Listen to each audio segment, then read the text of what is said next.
জুলাই বিপ্লবে বাংলার বৈষম্যে ঠাঁই নাই, প্রাথমিক বৃত্তিতে বৈষম্য কেন? প্রশ্ন প্রাথমিক শিক্ষা উপদেষ্টার প্রতি।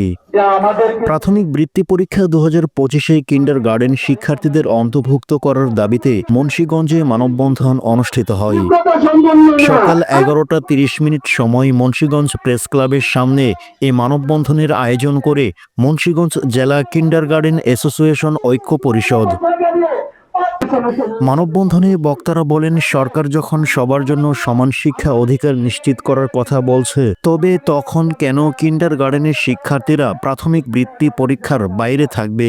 এই বৈষম্যমূলক সিদ্ধান্তের দ্রুত পরিবর্তন করতে হবে।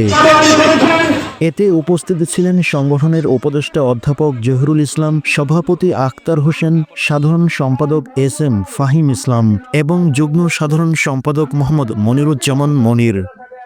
শ্রীনগর উপজেলা সভাপতি আব্দুল লতিফ মিয়া, টঙ্গিবাড়ি উপজেলা সভাপতি আওলাদ হোসেন এবং শ্রীনগর উপজেলা সাধারণ সম্পাদক মোহাম্মদ আবুল কালাম, সিরাজদি খান উপজেলার সভাপতি মোহাম্মদ আল মামুন, গজারিয়া উপজেলার সভাপতি মোহাম্মদ ফজলুল হক নয়ন এবং পঞ্চাশার আইডিয়াল ইনস্টিটিউটের উপাধ্যক্ষ মোহাম্মদ ফারুকুজ্জামান এবং ব্রিলিয়ান্ট ক্যাডেট কেজি স্কুলের অধ্যক্ষ শাহনাজ বেগম।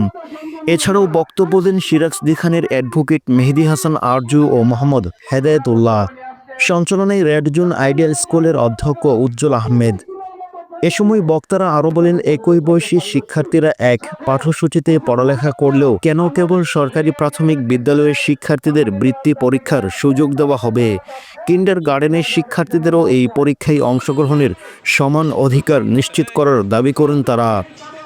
মানববন্ধন থেকে দ্রুত এই সিদ্ধান্ত পরিবর্তনের জন্য প্রাথমিক ও গণশিক্ষা মন্ত্রণালয় এবং সংশ্লিষ্ট কর্তৃপক্ষের হস্তক্ষেপ দাবি করা হয়।